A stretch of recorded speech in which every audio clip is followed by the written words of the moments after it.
All right. Today we're going to do something pretty cool. We're going to decode the architecture of proteins. The tiny little machines that are literally running our bodies every second. So, how are these incredibly complex, absolutely vital things actually built? Let's dive in and find out. So here's the big question, right? Nature has to build millions of different proteins, and every single one has a super specific job. Now, starting from scratch every time, that will be crazy inefficient. Evolution just doesn't work that way.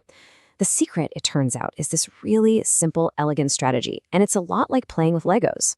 And that brings us to our first key concept. In the world of proteins, the big functional building blocks, the equivalent of our chunky Lego bricks, are called domains. So what is a domain really? Well, think of it like a self-contained module.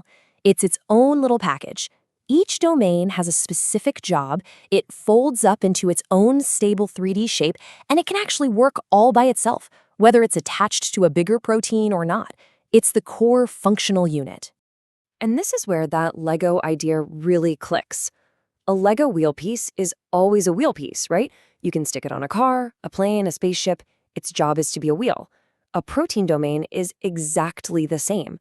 For example, a domain that's designed to bind to DNA can be found in hundreds of different proteins, but its core job is always the same: grab onto DNA. This modular design is just an incredible evolutionary shortcut. It lets nature innovate by simply mixing and matching these pre-built, ready-to-go parts. Okay, so if domains are the big Lego blocks, we've got to zoom in a little closer. Let's look at the finer details, the patterns that give these blocks their specific shapes and let them connect to other things. This is where we find motifs. Exactly. We're talking about the specific, teeny tiny arrangements of amino acids inside the domains. These little reoccurring patterns are our second key concept.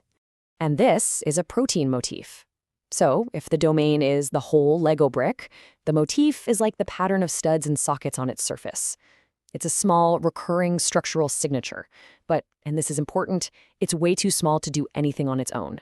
Instead, it contributes to the overall structure and function of the much larger domain that it's a part of. This table really breaks it down and makes the difference super clear. First up, size. Domains are pretty big chunks of a protein, right? We're talking 40, 50, even hundreds of amino acids. Motifs, on the other hand, are tiny, sometimes just a handful of amino acids. Next, and this is the big one, is function. A domain has a job to do. It's a functional unit. A motif is usually just structural. It helps build the shape. And finally, independence. A domain can fold up and work all on its own. A motif is always just a small piece of a larger, stable domain. Okay, so we know these building blocks are out there, but how do scientists actually find them? I mean, if you discover a brand new protein, how do you figure out what its domains and motifs are? It's actually this really fascinating bit of bioinformatics detective work. First, scientists get the protein's sequence, just the linear string of amino acids. Then, they use these powerful computer programs to run what's called a sequence alignment. What that does is it scans the new sequence and compares it against these massive databases, basically digital libraries that contain pretty much every known domain and motif. The program looks for matches, and by identifying the known parts, scientists can make a really good, educated guess about what this brand new protein does, often without ever even needing to see it in a test tube.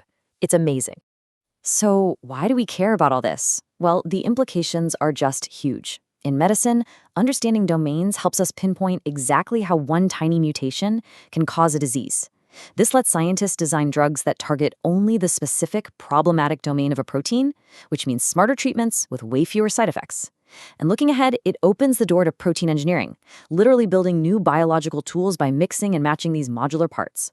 It's absolutely fundamental to the future of biology.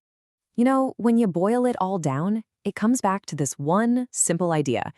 Proteins are these incredibly complex machines, for sure, but they aren't mysterious black boxes. They're built from understandable, reusable parts. And by identifying and understanding those parts, the function of the entire machine suddenly becomes clear. So that leaves us with this incredible, kind of mind-bending thought for the future. We're getting better and better at reading this biological blueprint, at understanding the parts list. So the next great frontier isn't just understanding, it's building.